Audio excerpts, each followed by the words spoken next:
Let's talk about one of the issues that has caused so much consternation in the House and amongst politicians, which is the customs union.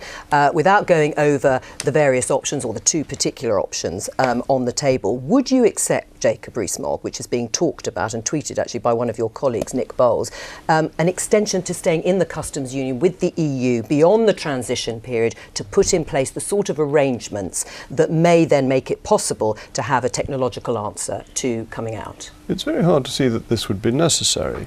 But would you support it if it was offered? Well, I don't think it's necessary. I think that we voted leave in 2016. We're now talking about extending the customs union until 2023. That is 7 years. The wheels may grind fine and slow, but this is an exceptionally slow grinding.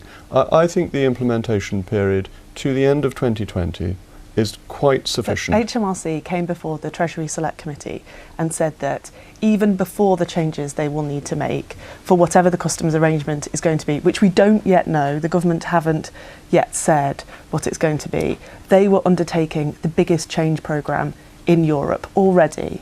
And I think the expectations that the government have of them just look like they can't practically be met. Now, I would have my own argument about the mishandling of what the Brexit negotiating position was, but the fact is we can't just leave businesses to it. We can't just sort of throw them in it and say, well, you'll just have to cope with whatever it is. That's just not fair to people in the British economy. But would it be an acceptable compromise to you, Jacob Rees-Mogg, to stay in the customs union as is because of the changes that Alison McGovern say will be very difficult for businesses, and then move to what they call maximum facilitation, which is this technological solution if it were to work and solve the Northern Ireland? HMRC is introducing a new computer system for customs declarations, which it said clearly in evidence in front of select committees it was confident but couldn't guarantee because of the nature of all new. I was in those sessions, and I can promise you. I was in sessions with them too. That was absolutely not the impression that we were given. The volume that they can do with their new system will include customs declarations on goods coming from the European Union. All right. And it's just a question of having the will and the desire and the focus. There's 130,000, I'm sorry to interrupt you, Jacob, but this is really important. There's 130,000 businesses in this country that will need to do customs declaration that currently don't, and because of the EU are likely never to have done one. I'm really concerned about them. A lot of small and medium-sized enterprises in this country, and I don't think the noise coming out of the Brexiteers at this moment is realistic. You're being unrealistic. You're putting down red lines that are actually making it difficult to reach a solution. I don't think that's right. I think we've already been very full of compromise, that we have accepted the transition period, we've accepted an extension of 21 months. And will you accept a compromise over the customs union? The customs union means we're effectively staying in the European Union. So no. So no, of course not.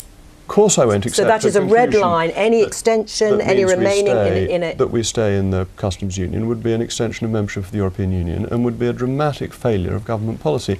As David Davis said in evidence to the Brexit Select Committee, he said if we stayed in the customs union a day beyond the 31st of December 2020, he would view it as a personal failure. Right. What will you do if Theresa May says that's the only option? That's the only way. If you look at the makeup of the House of Commons, we've obviously had all these defeats in the House of Lords. Even the Cabinet is balanced towards the option that you don't like, the customs partnership.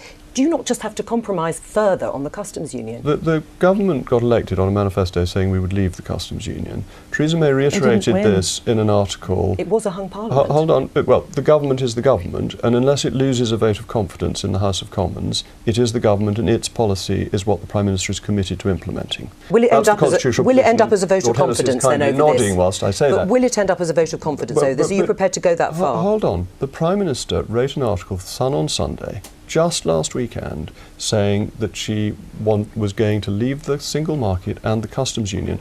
I trust the Prime Minister to do what she says she will do. One of her preferred options is the customs partnership, which you've rejected. The customs union partnership seems to be running into the sand because the issue according with to that, Greg Clark, the business secretary. Well, that was on Sunday, and we've had further developments. That seems to be running into the sand because it practically doesn't work. And it's perfectly reasonable for the government to examine options and then conclude that the option doesn't work. Yeah, but I would just like to hear an option that could work, because this idea of technology, I'm afraid, doesn't deal with the issues on the island of Ireland.